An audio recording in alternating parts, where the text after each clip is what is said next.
ప్రియమైన దేవుని బిడ్డలారా, ప్రభు అయిన యేసుక్రీస్తు నామమున మీ అందరికీ శుభములు.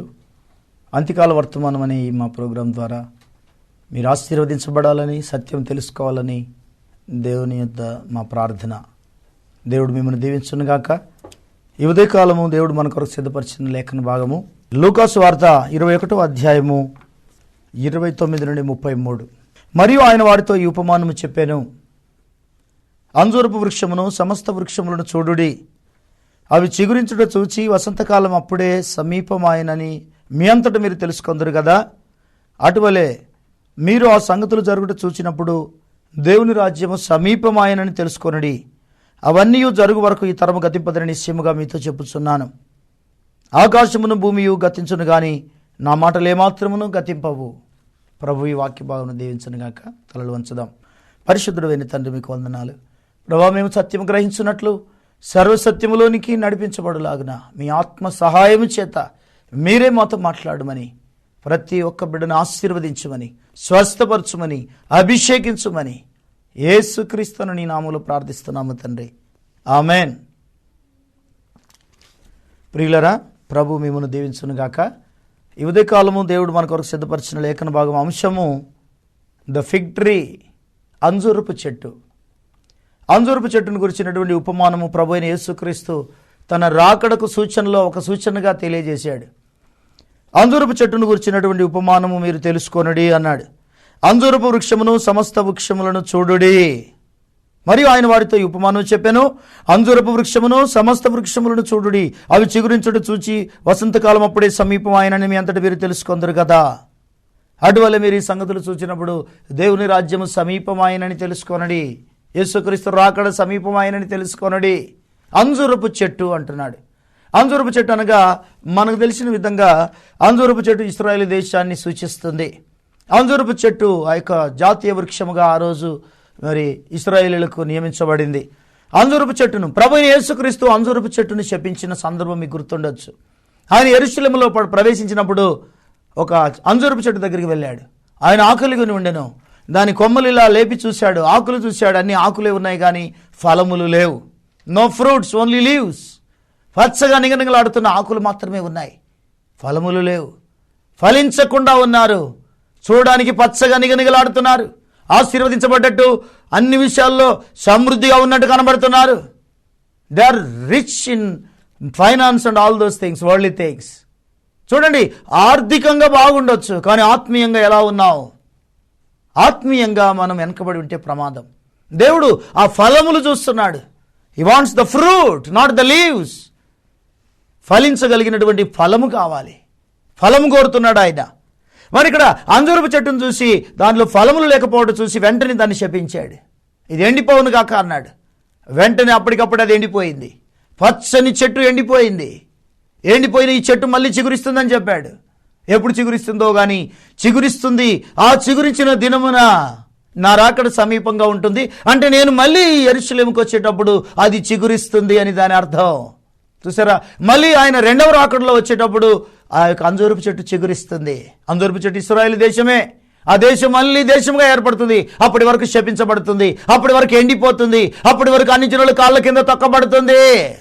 చూసారా, అంజూరపు చెట్టు మళ్ళీ చిగురించేంత వరకు, అనగా ఇశ్రాయేలు దేశం మళ్ళీ దేశముగా ఏర్పడేంత వరకు ఈ 2000 సంవత్సరాలు అది దేశముగా ఉండదు అని దాని అర్థం. ఆయన ఆకులు చూశాడు కానీ మరి ఫలములు కనబడలేదు. ఆయనకు ఆకులు కనబడ్డాయి. చూసారా, అంజూరపు చెట్టు మరియు ఇతర చెట్లు అన్నాడు. All other trees. అంజూరపు చెట్టు ఇశ్రాయేలు దేశము, ఇతర చెట్లు ఇతర దేశాలు, ఆల్ అదర్ నేషన్స్. ప్రతి దేశాన్ని చూడమంటున్నాడు. అక్కడ జరిగే సూచనలు గమనించమంటున్నాడు. అటు ఇశ్రాయేల్ దేశాన్ని చూడమంటున్నాడు, అక్కడి సూచనలు గమనించమంటున్నాడు. Look at Israel, what is going on. ఇశ్రాయేల్ ఎలా చిగురిస్తుందో చూడమంటున్నాడు. చిగురించే కాలమున ఆ తరము గతింపదు అన్నాడు. ఏ తరము? అంజూరపు చెట్టు చిగురించే తరం. ఆయన భూమి మీద ఉన్న తరము కాదు.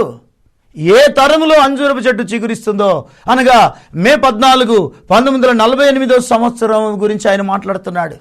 ఎండిపోయిన ఎముకలు బ్రతుకుతాయని యెహెజ్కేలు ప్రవక్తని అడిగాడు. ప్రవక్త అయిన యెహెజ్కేలు, నరపుత్రుడా, ఎండిపోయిన ఈ ఎముకలు తిరిగి బ్రతుకుతాయా? నాకు తెలియదు ప్రభు అన్నాడు.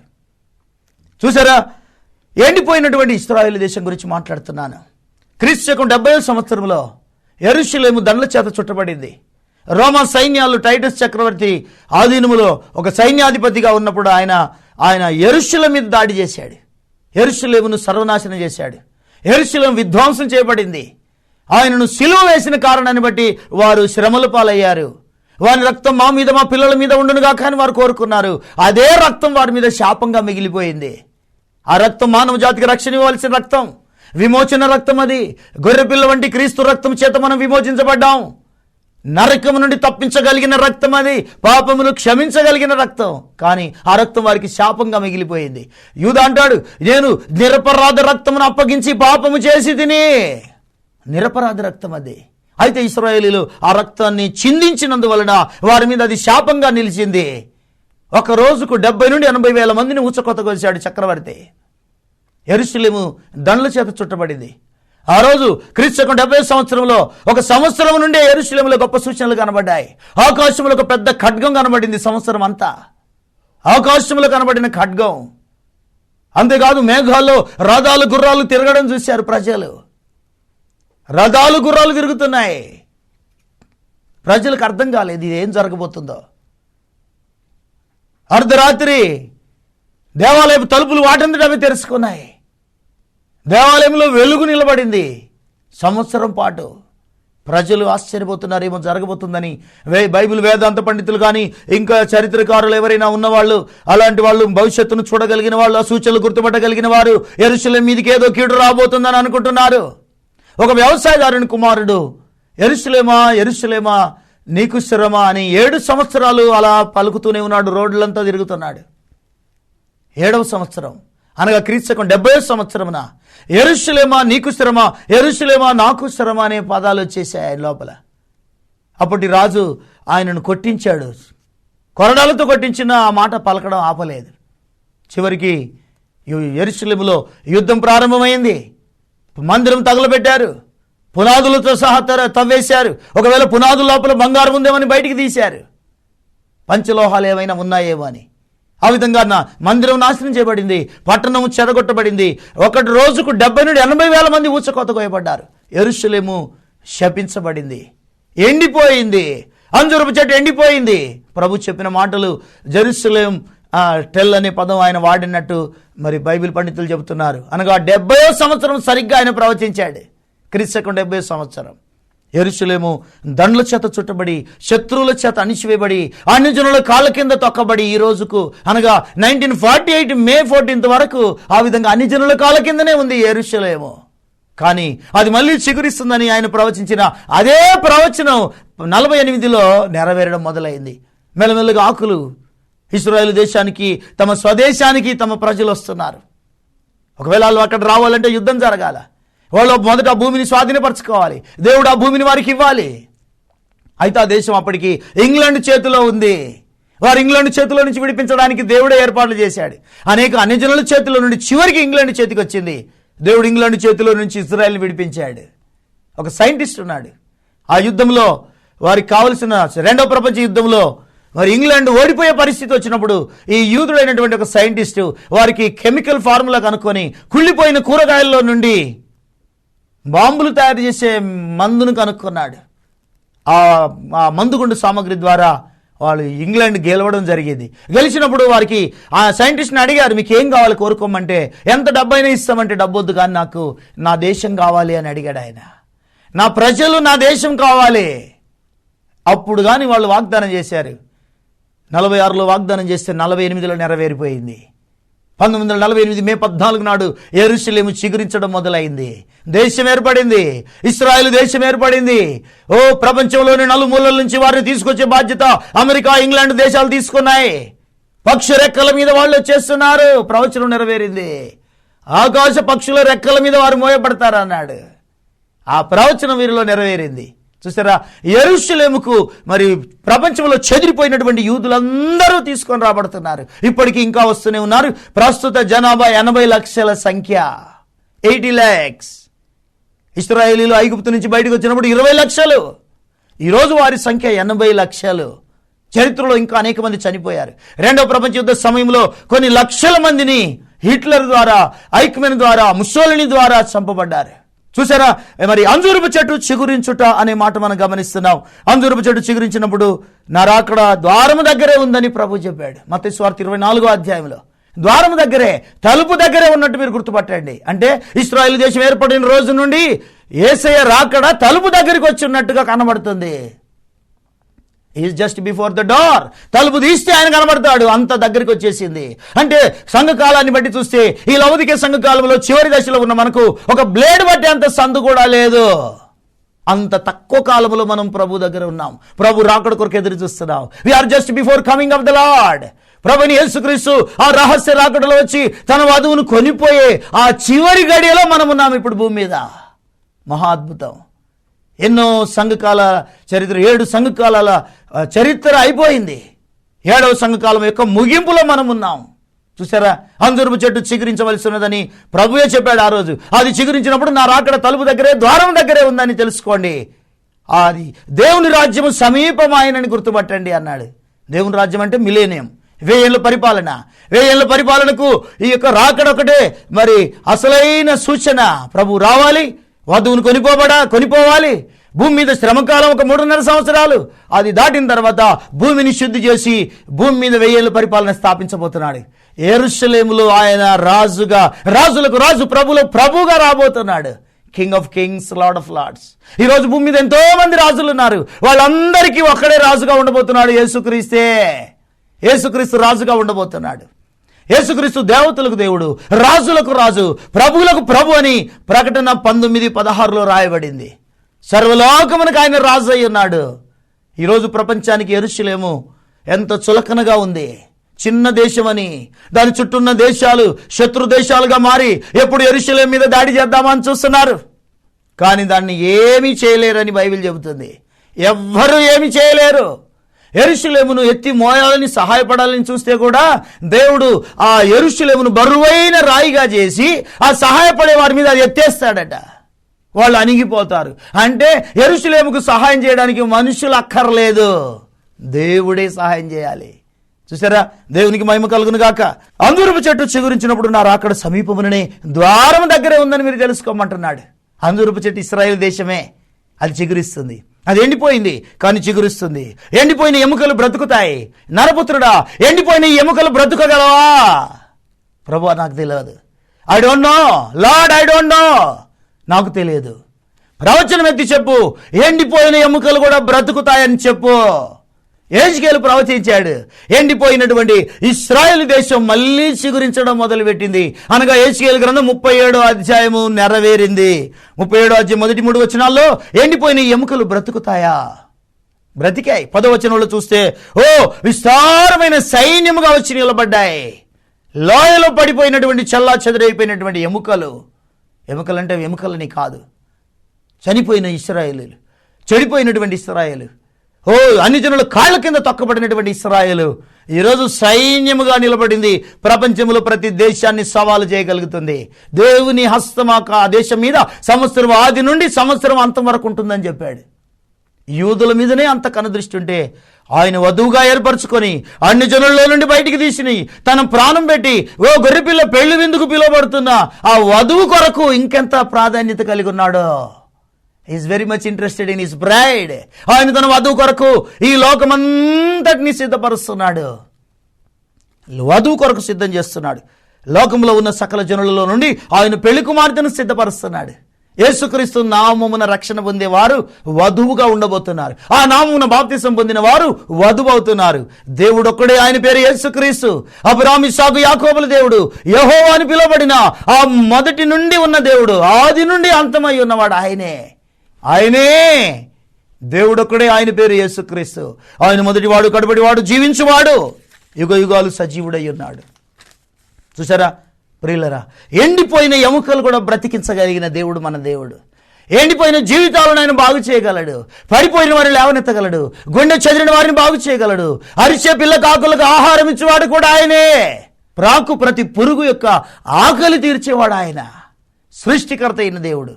ఆయన గుడ్డివారు కళ్ళు తెరిచాడు. ఆయన భూమి మీద ఉన్నప్పుడు చనిపోయిన వారిని లేపాడు, దయ్యం పట్టిన వారిని విడిపించాడు, బలహీనులను బలపరిచాడు, దుఃఖంలో ఉన్న వారిని ఓదార్చాడు.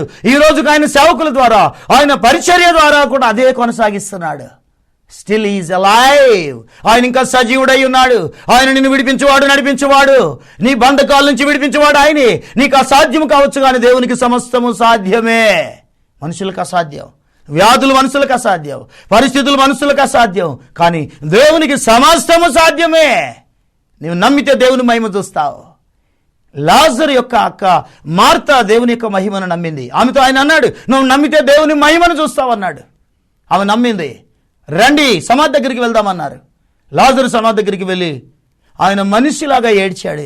జీసస్ వెప్ట్ అనే ద స్మాలెస్ట్ వర్డ్ అక్కడ రాయబడింది. యేసు కన్నీళ్లు విడిచెను. ఒక మనిషిలాగా ఆయన ఏడ్చాడు.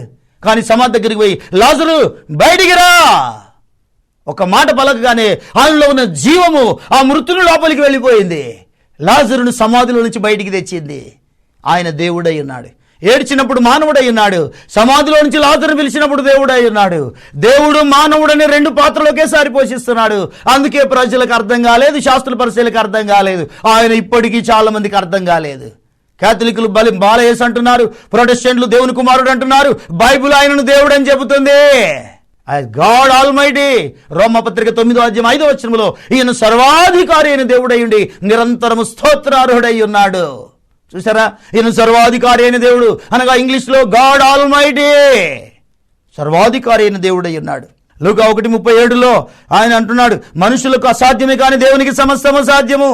మత్తయి 19:26 మార్కు సువార్త 10:27 కూడా దేవునికి సమస్తము సాధ్యము. నువ్వు నమ్మితే దేవుని మహిమ చూస్తావు.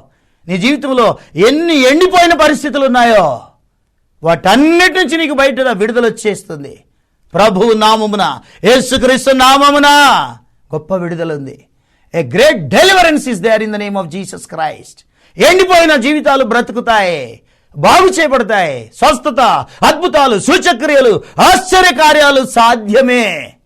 నమ్మని వానికి ఏవీ లేవు.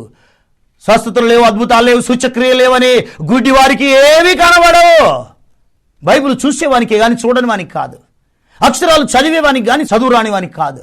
చూసారా, చదువు రాని వాడు చదవలేడు, వినగలడు. విన్నా నమ్మాలి. నమ్మితేనే. నమ్మిన వానికే బైబిల్ గ్రంథం, నమ్మని వానికి బైబిల్ గ్రంథం పనికి రాదు.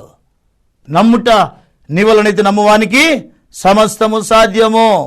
ప్రభువైన యేసుక్రీస్తు, ఇశ్రాయేలు రెండు పక్క పక్కన పెట్టి చూద్దాం. ప్రభువైన యేసుక్రీస్తు నేను నశించిపోయిన గొర్రెల యొద్దకు వచ్చాను అని చెప్పాడు. మత్తయి సువార్త 15:24 నేను గొర్రెల యొద్దకు, నశించిన గొర్రెలైన ఇశ్రాయేలు యొద్దకే వచ్చాను, వారినే రక్షించడానికి వచ్చాను అన్నాడు. మరి మిగిలిన వారి సంగతి ఏంటి? మిగిలిన వారు ఆయనను తృణీకరిస్తే, అనగా యూదులు ఎప్పుడైతే ఆయనను తృణీకరించారో అన్యజనుల వైపు తిరిగాడు. వారికి గుడ్డితనం కలగజేసి అన్యజనులకు ద్వారాలు తెరిచాడు. దేవుడు తన సొంత పిల్లలైన ఇశ్రాయేలులకు గుడ్డితనం కలగజేసి, కొంత మట్టుకు గుడ్డితనం కలగజేసి అని లేఖనాల్లో ఉంటుంది. కొంత మట్టు గుడ్డితనం కలగజేసి ఆయన అన్యజనుల వైపు తిరిగాడు. ఈరోజు అన్యజనులకు రక్షణ మార్గాలు తెరవబడ్డాయి. 2000 సంవత్సరాల చరిత్రలో కొన్ని కోట్ల మంది అన్యజనులు దేవుని వైపు తిరిగారు. అనేకులు యేసుక్రీస్తు వైపు తిరుగుతున్నారు. ఆయన ద్వారా నిత్య జీవం పొందుకుంటున్నారు. ఆయన ద్వారా రక్షణ పొందుతున్నారు. రాబోయే ఉగ్రతను తప్పించుకుంటున్నారు. రాబోయే అగ్నిగుండాన్ని తప్పించుకుంటున్నారు. స్వస్థతలు, అద్భుతాలు, సూచక్రియలు అనుభవిస్తున్నారు. జీవితంలో నెమ్మది, సమాధానాన్ని అనుభవిస్తున్నారు. చెప్పశక్యము కాని ఆనందాన్ని అనుభవిస్తున్నారు. వచింపశక్యము కాని ఆనందం, చెప్పశక్యము కాని మహిమాయుక్తమైన ఆనందము యేసుక్రీస్తు నామమున. అందుకే ఈరోజు నశించిన ప్రతి ఒక్కరి దగ్గరికి వెళ్తున్నాడు. సమరయ స్త్రీ దగ్గరికి వెళ్ళాడు, అలా జక్కయ్య దగ్గరికి వెళ్ళాడు, ప్రతి పాపిని దర్శించడానికి వెళ్ళాడు, తూరు సిదోను ప్రాంతాలకు కూడా వెళ్ళాడు. చూసారా, ఆయన నశించిన దానిని వెతికి రక్షించడానికి అన్యజనులకు ద్వారాలు తెరబడిన సంగతి అపోస్తలులు ప్రకటించడం ద్వారా ఆయన వారికి బోధించి చూపించి ఆ తర్వాత అపోస్తలులకు ప్రకటించి వారు ఈరోజు అపోస్తలుల బోధ కొనసాగిస్తున్న సంఘకాలంలో అపోస్తలుల బోధ కొనసాగుతుండగా ఈరోజు యేసుక్రీస్తు అన్యజనులకు కూడా ప్రకటించబడుతున్నాడు. సర్వలోకమునకు ఆయన రక్షకుడై ఉన్నాడు. యేసుక్రీస్తు అందరికీ ప్రభు, అందరికీ దేవుడు, అందరికీ రక్షకుడై ఉన్నాడు. ఆయన అందరికీ దేవుడై ఉన్నాడు. ఎందుకంటే మానవ జాతి ఆయన చేసిందే. ఆయన సృష్టిలో ఆయన రక్షకుడై ఉన్నాడు. ఆయన సృష్టికర్త అయ్యుండి ఆ సృష్టిలో ఒక భాగమై వచ్చాడు. ఆయన సృష్టికర్త సృష్టిలో ఒక భాగమై ఒక పసిబాలుడుగా భూమి మీద జన్మించాడు. Creator he's become part of the creation. సృష్టికర్త సృష్టిలో ఒక భాగమైన సంగతి శాస్త్ర పరిచయులు గుర్తుపట్టలేకపోయారు. ఆయన దేవుడై ఉన్నాడు. లూకా సువార్త 15:4-6 నశించిన ప్రతి గొర్రెను 100 గొర్రెల విషయంలో చెప్పాడు. 100 గొర్రెలు ఒక గొర్రె తప్పిపోతే దాని కొరకు ఆయన వెళ్ళడా? అవును, అన్యజనులకు రక్షణ మార్గాలు తెరిచాడు. మనమందరం గొర్రెల వలె దారి తప్పిన వారమే, గొర్రెల వలె దారి తప్పిపోయాం, కానీ ఆయన మనల్ని రక్షించడానికి వచ్చాడు. చూసారా, ఈరోజు ఇశ్రాయేలు దేశం యొక్క పరిస్థితి చూస్తే ఆయనను వారు తృణీకరించిన వారై ఉన్నారు. ఇంకా మెస్సయ్య వస్తాడని ఎదురు చూస్తున్నారు. యేసుక్రీస్తుని గురించి ప్రపంచంలో అన్యజనులు ఏమంటున్నారు? ఆయన మీద అనేకమైన నిందలు మోపుతున్నారు. ఆయన వివాహితుడని చెప్పి, ఆయనకు ఒక కుటుంబం, ఫ్యామిలీ ఉందని చెప్పి కూడా ప్రచారం చేస్తున్నారు, పేపర్లలో వేస్తున్నారు. వారు దేవుని యొక్క ఉగ్రత అనుభవించబోతున్నారు. ఆయన మీద నేరారోపణ చేసి వారు తీర్పు దినమున నేరస్తులుగా పరిగణించబడి వారు పాతాళానికి వెళ్ళిపోతారు. ఆ విషయం వారికి తెలియదు. దేవుని మీద నేరారోపణ చేసే శక్తి, జ్ఞానం ఎవరికీ లేదు. ఆయన సృష్టికర్త అయిన దేవుడు. ఆయన మరి పరిశుద్ధుడిగా జీవించాడు. నాలో పాపం ఉన్నదని ఎవడు స్థాపించగలడని సవాలు చేశాడు. ఆయన పాపమును జయించాడు, మరణాన్ని జయించాడు, లోకాన్ని జయించాడు, పాతాళమును జయించాడు, సాతానును జయించాడు, మరణమును జయించి 3వ రోజు తిరిగి లేచిన దేవుడై ఉన్నాడు. ఆయన మళ్ళీ తిరిగి లోకం మీదకి రాబోతున్నాడు. ఈ ప్రపంచానికి రాజులకు రాజుగా రాబోతున్నాడు. అప్పుడు తెలుస్తుంది ఎవరేమై ఉన్నారో, ఈ లోకంలో ఉన్న ప్రజలు ఏమేమి నమ్ముకున్నారో అవన్నీ ఆ రోజు బయటపడతాయి.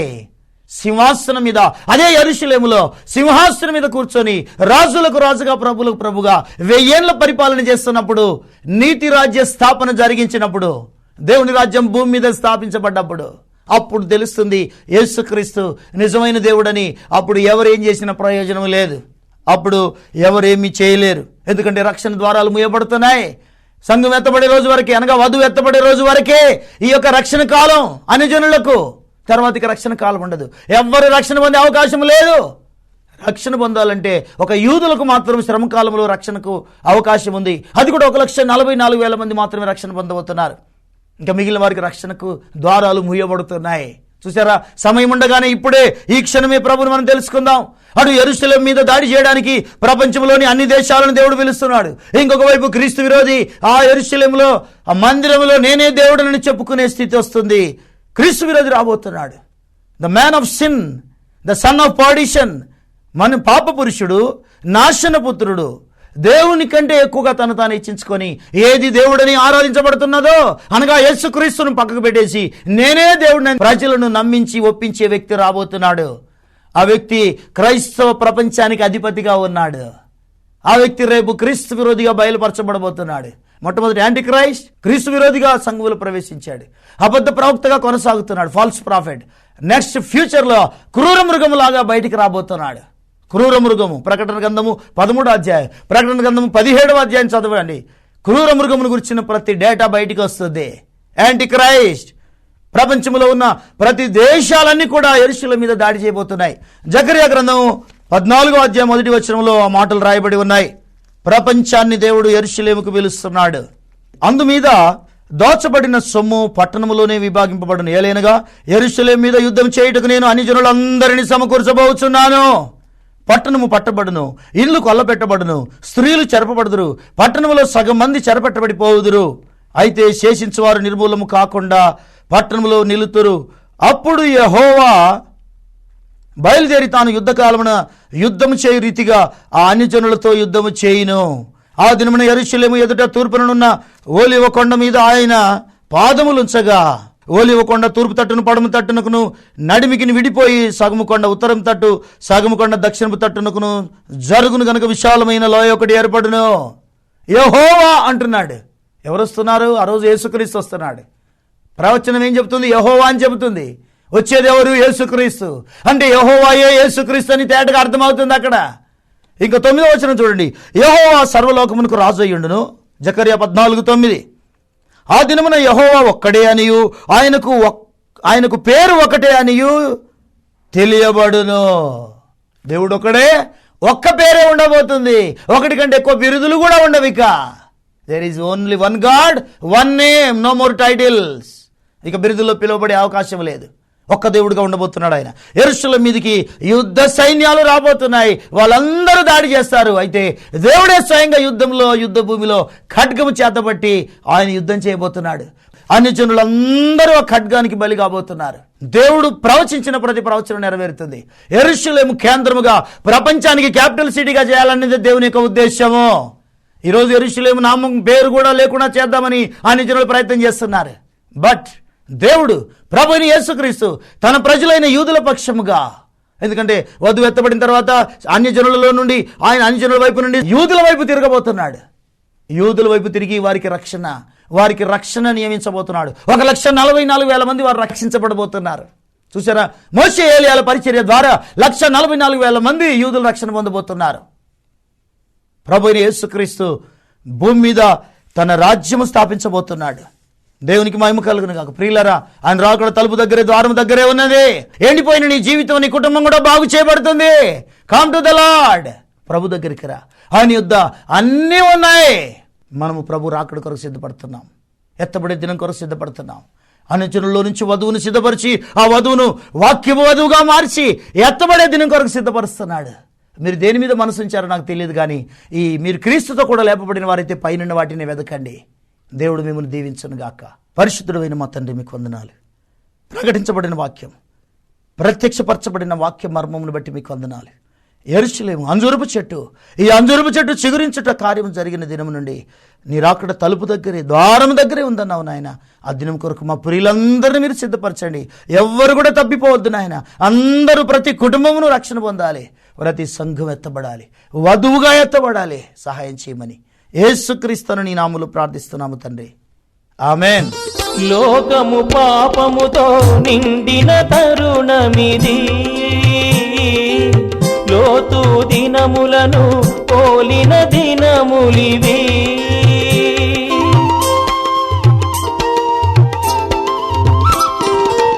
లోకము పాపముతో నిండిన తరుణమిది, లోతు దినములను పోలిన దినములివి. మా ఆరాధన క్రమ వివరాలు: ఆదివారపు ఆరాధన lord Jesus Christ tabernacle, Hyderabad. సమయం ఉదయం 10 గంటలకు. మరియు కోంపల్లి, నల్గొండ జిల్లా, సాయంత్రం 6 గంటలకు. బైబిల్ స్టడీ ప్రతి గురువారం సాయంత్రం 7 గంటలకు హైదరాబాదులో. ప్రతి నెల మొదటి 2 శుక్రవారాలు సాయంత్రం 7 గంటలకు నల్గొండ పట్టణంలో.